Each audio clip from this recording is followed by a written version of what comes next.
All right, let's dive in. We're constantly told how amazing technology is, right?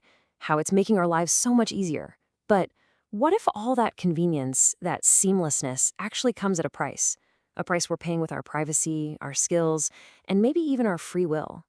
Today, we're going to unpack the hidden trade-offs we make every single time we log on.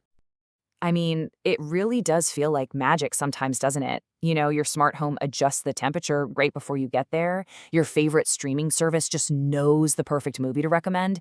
It's this incredible personalized world that seems like it was built just for you. And in a way, it was. But it's all built on one single thing: your data. And, well, there's the catch, isn't there?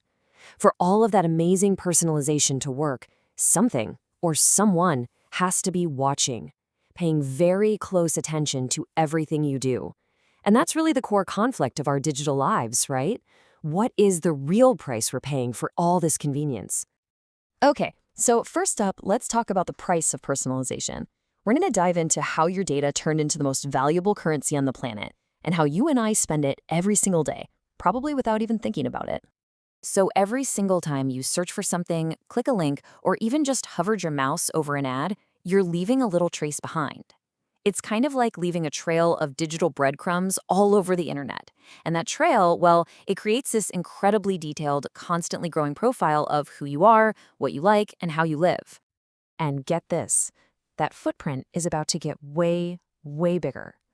By 2030, experts estimate the number of connected devices, the Internet of Things, everything from your TV to your doorbell, is going to hit 125 billion.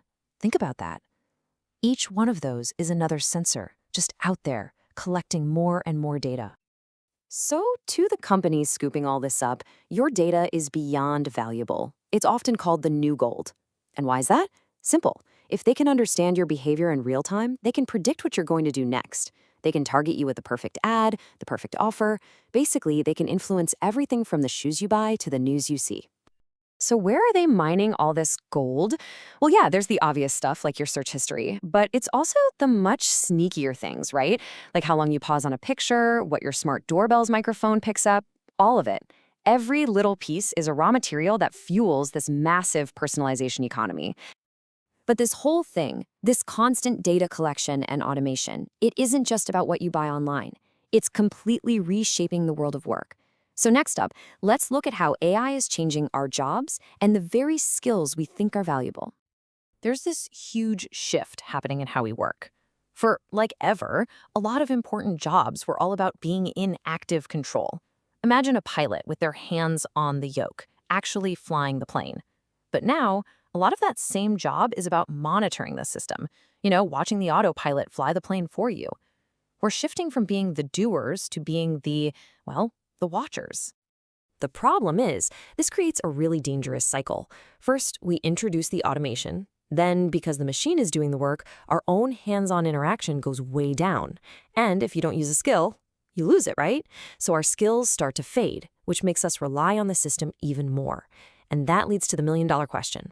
What happens if that system suddenly fails? Do we even know how to take over anymore? And this isn't just about individual workers. It's a huge organizational issue. A lot of companies would rather pour money into the latest, shiniest piece of tech than invest in training their own people. And all that does is make everyone even more dependent on the machines and speeds up that whole skill loss cycle we just talked about. So, this brings us to what might be the trickiest part of this whole conversation: ethics. I mean, when we start letting algorithms make decisions that impact real human lives, you have to ask, who's in charge of the moral compass? Who's responsible when the code gets it wrong? Let's look at a real-world example. Back in 2012, Facebook ran a secret experiment. For about a week, they tweaked the news feeds for almost 700,000 people without telling them, to see if they could actually make them feel happier or sadder. Basically, could they spread emotions through a social network? And when this came out, people were, understandably, furious. They felt like a lab rat. And this is the core of the whole debate, isn't it? Where is the line? Was this just some helpful research to see how we all interact online? Or was it straight-up unethical manipulation? It's a really blurry line. And look, this is way bigger than just one Facebook experiment. Think about how recommendation algorithms can accidentally send people down these crazy rabbit holes of misinformation or even extremism. The truth is, there's no universal rulebook for online morality, so companies are stuck in this constant dilemma. Do we innovate as fast as possible, or do we slow down and make sure we're doing it ethically? Okay, so we've talked about our privacy, our jobs, our ethics. It all comes down to this moment. We're standing at a digital crossroads, and the choices we make right now are literally going to shape our future for years, maybe even decades. And a huge part of the problem isn't even the tech itself, it's the culture that builds it. In so many of these places, there's this intense win at all costs or break things mindset. Where trying wild new experiments is rewarded, but failure is a career killer. In an environment like that, is it any wonder that the slow, careful work of thinking through the ethics gets pushed to the side? So, yeah, we are walking on a razor's edge here. On one side, you've got this incredible potential for a utopia, a world of total convenience and connection. But on the other, without a moral compass, it's a very short trip to a dystopia.